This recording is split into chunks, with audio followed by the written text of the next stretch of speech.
Hello and welcome everyone to the Planning Perspectives podcast. I'm Jamie Hopkins. I'm joined by my co-host Kate Duffy for the show today. Kate, excited to have you on. Thanks for having me, Jamie. It's always great to be here and excited to have Sal on the show as well today. So Sal Patti is joining us today, Senior Vice President and Director of Commercial Banking at WSFS Bank, overseeing the Philadelphia and New Jersey regions. Sal, sitting right next to me today, has over 30 years of experience delivering strong results in the commercial and wealth sectors of the banking world. Dedicated community individual. You really can't walk around Philadelphia without running into people Sal knows. So actually, we ran into two people just walking to the podcast that Sal knew here. But Sal serves on a lot of local boards, including the Philadelphia Industrial Development Corporation, Thomas Jefferson University, Rowan University Foundation, which we might talk a little bit about, and the Avenue of the Arts. A longtime Philadelphian, Sal holds a degree in accounting and finance from Philadelphia University. Sal, welcome to the Planning Perspectives podcast. Thank you, Jamie and Kate. I'm happy to be here. We are so excited to dive in with you today, Sal. Sure. As we talked about earlier, you are so deeply embedded in this community, and the relationships that you've created over time are really, really impressive. As Jamie said, we were waving to people on our way to the studio this morning, which is pretty fantastic.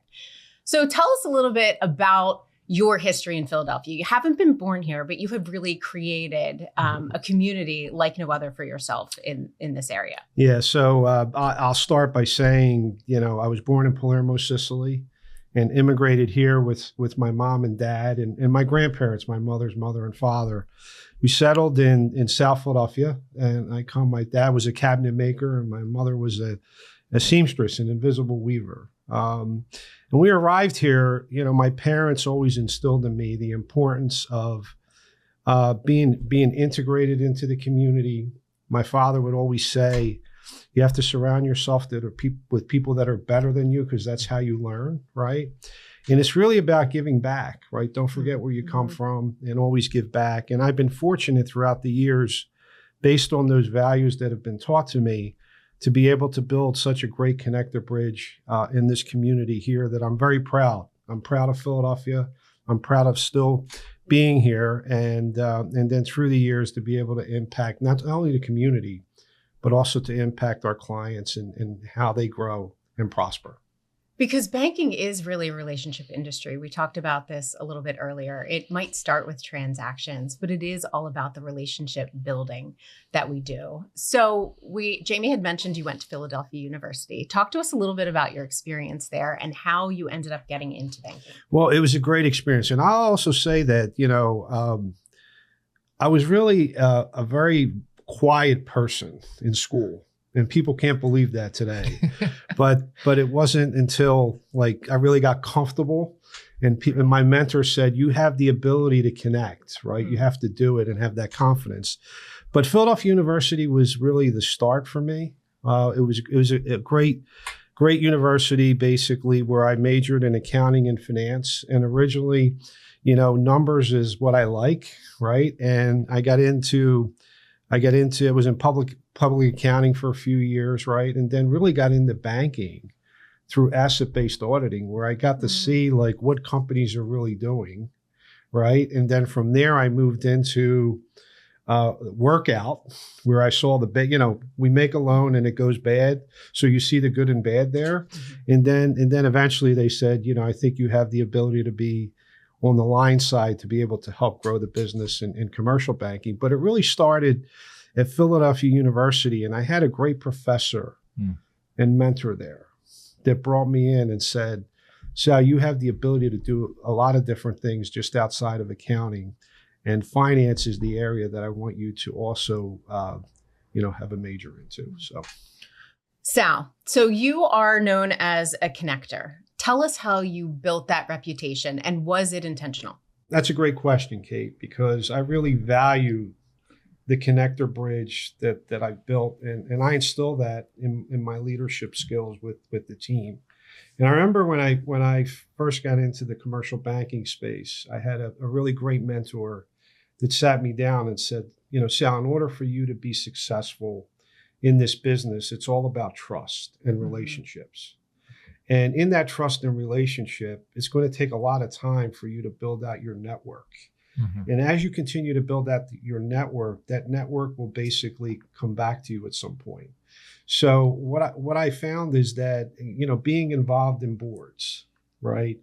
Giving back, getting close with clients, they having trust in you, and you basically having strong relationships to them allows you to build that connector bridge. And I look at that bridge and I say to myself, it's amazing who's on the bridge, right? And then how do I leverage the individuals there to be successful? And then I also say, okay, who else do I need to go out there and meet and get close to? Because you look at Philadelphia, it's all about a handshake, right? I like to say Philadelphia is a handshake town.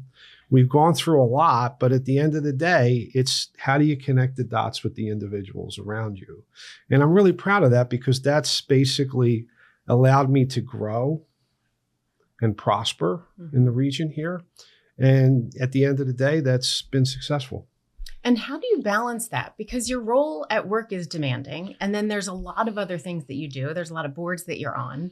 So is it about balance? Is it about integration? How do you think about that? I look at that and say that's the purpose, right? It all has to come together. It can't be just, I'm just going to go out and, be in the market and service clients and do these different things. As you're building the connector bridge, the purpose is to bring that all together, and it's part of the role and the responsibility.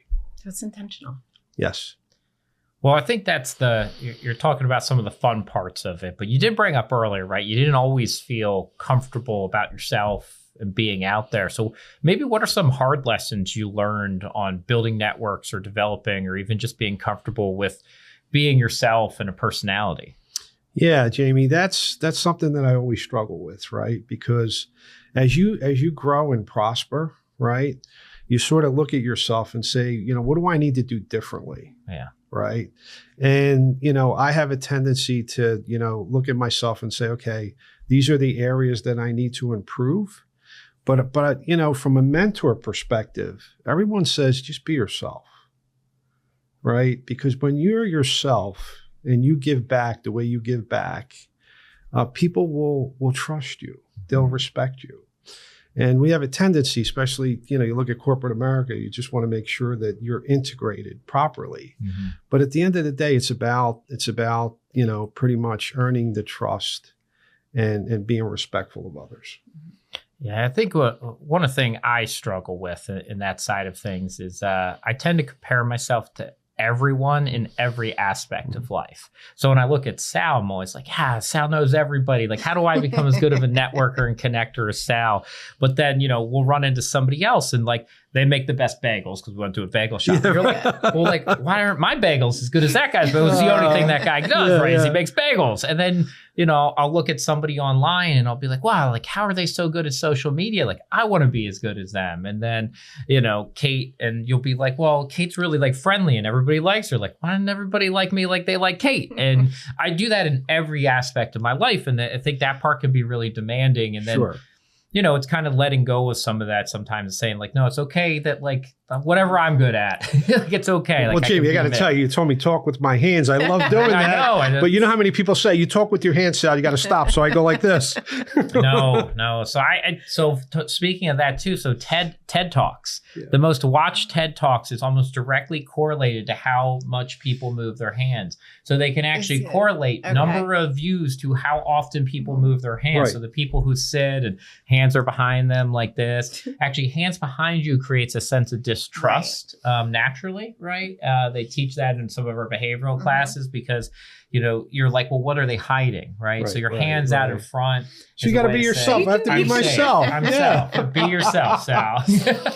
It's a journey. I think it's a journey to be able to bring yourself to your role in a corporate environment where there are different expectations and different demands of different roles. Yeah. Well, let's go to the commercial market a little bit, right? Because I think we kind of hit some more general, who is Sal, how'd you get here? But what's different about the Philadelphia market today than when you started? I mean, I've got my own views of how Philly's changed over the last 20 years, but I'd love to hear your views. Sure, that's a great question. So when you look at Philadelphia in general, it's a city of neighborhoods, right? And when you look at the backbone of our city, it's small business, okay, in the communities that we're in. So there's been so much change here in terms of look at the communities, how they're being regentrified, right? There's a lot of gentrification going on. There's a lot of small businesses basically that are opening in these corridors, right? And then you look at, you know, the companies that are coming into the region as well that are seeing Philadelphia as a great opportunity, right?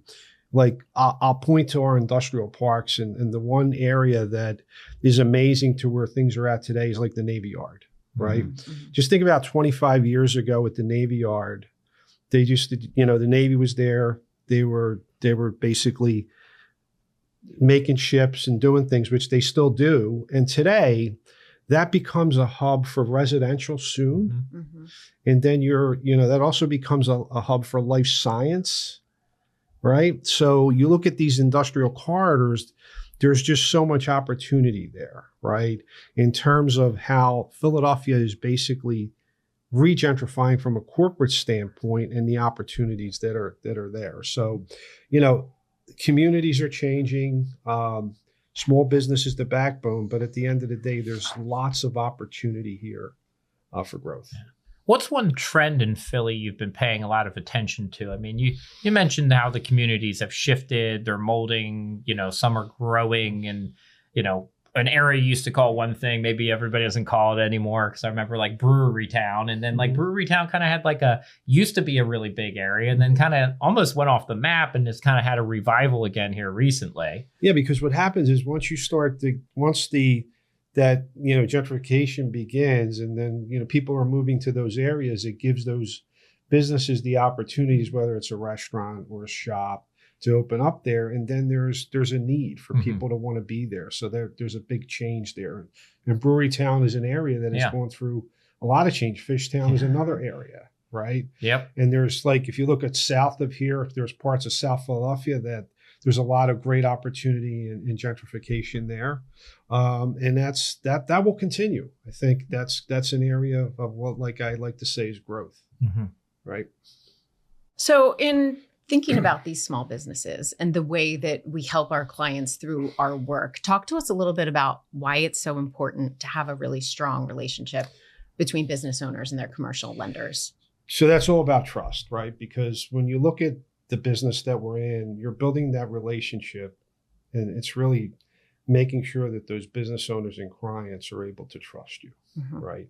And then more importantly, it's really providing them the services for them to be able to grow. You know, the one thing that I love is when, you know, you look at a company that maybe I've did business with like 20 years ago, and you look at how it's grown. And that's the purpose. You say to yourself, oh my God, I can't believe, you know, where that company is today. And what I find really makes me feel great is that when you run into these clients that you haven't seen for a while, they come back and they say, you remember that first loan that you gave me? Look at my company today. It makes you feel good, because that's the purpose. So if people ask, like, why'd you get into banking? That's the purpose, because you feel that growth and you see those businesses grow and get to the next level, right? And at the end of the day, they have to trust you for being there with them, because we're in a relationship business. Right. And not only that, but I've recognized in our interactions with clients that clients' trust of you extends to your team because you have built such deep relationships. And I go back to that because of the connector bridge. Because it's one thing to go out and prospect and look for business. It's another thing to tap into your connector bridge to say, these are the companies that I really like to talk to. And these are the CEOs I want to be in front of. And there's a level of trust to say, yeah, why don't you talk to Sal or his team? Yeah. Well, you've had great teams before WSFS and at WSFS, right? You're a team lead. So what do you look for in talent from team members, and what are you always trying to foster with them when you bring people on that are new to your organization and working with you? So leadership is an area that I absolutely love, right? And when I look at talent, the first thing for me is there needs to be a level of respect and trust, right? And I always keep an open mind to leadership as well, because it's all about, listening, right? Because we have to listen and learn from our team. And I like to say, you may report to me, but technically I really work for you, right? And how do I see you grow in your career, right? And then more importantly, I want to be able to provide the same mentoring that I got, not forget where I came from type of thing. And then when we're bringing in talent, it's also looking at what is their desire to be successful, and then how could you bring them along? But I love to be able to get the teams and see them grow, because it's really a function of we're doing this together. And at the end of the day, it's successful for everyone. Yeah, I love the whole concept of you might report to me, but really I work for you. Exactly. And so I've got a funny anecdote story on this one, which is part of my job here in the podcast. So I was on, we were interviewing a potential intern for this next year at WSFS. And I was doing that while driving my son to swim practice. My son was like, well, why don't you just hire them? Because I was interviewing them, but telling them tips on what to do in the next interview. And I was like, well, because they're going to get hired by somebody else. And he goes, well, aren't you their boss? And I was like, yeah, but I really work for them. And he was like, well, that doesn't make sense. You're their boss. You're in charge. I was like, so Gavin, which was my son, I go, well, you know how in the house, I'm in charge, right? And he's like, yeah. It's but I kind of work for you, right? And I was like, he's like, well, yeah. I was like, if you want breakfast, I gotta go get you breakfast. Right, exactly, and he's like, yeah. Oh yeah, so you're in charge, but you work for me. And I was like, that's exactly what it's like, right? My job is to help you flourish. Exactly. Right. Exactly. And to guide you. Right. And that's my same job at work. Is it's not to go around telling people what to do, but it's to help them flourish, just like I help you flourish. And that really resonated with him. But it was also really funny when he was like, oh yeah, you do work for me. Sitting in the back of the car, driving you around. And I have to share with you, I went through a class. It was dynamic leadership training, right? And for Lapin International. And, you go into the class, it's oh, these are my leadership skills. This is what I do. And in the matter of 6 months with your personal coach, it's all about understanding your leadership value fingerprint, what you thought you as a leader were going to do. And then when you sit back and think about your value fingerprint of what the value that you add, it changes the dynamic. It's about having that conversation. Yeah. And the first thing you learn is no, I work for you, because when you need something, I need to be there. But there needs to be that level of trust and communication for you to say to me, I have a problem. How do we fix this? Because it's okay to hear that there's issues, right? How do we fix the issues? And 9 times out of 10, I don't want to hear the good stuff. I see the good stuff. Yeah. It's how do we improve, right? Yeah. What do we need to do? But that value, leadership value fingerprint really changed the dynamic for me, because it's wow, that's not what I was looking at. But it's good, and it stays with you. Yeah. So love that.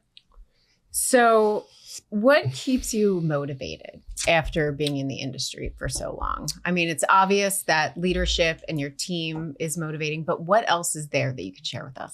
Well, when I see clients grow, and I see the community prosper, and I see my team being successful, and I see our company, our position in the marketplace growing, right? When you put that all together, I feel that that's basically purpose and reward, right?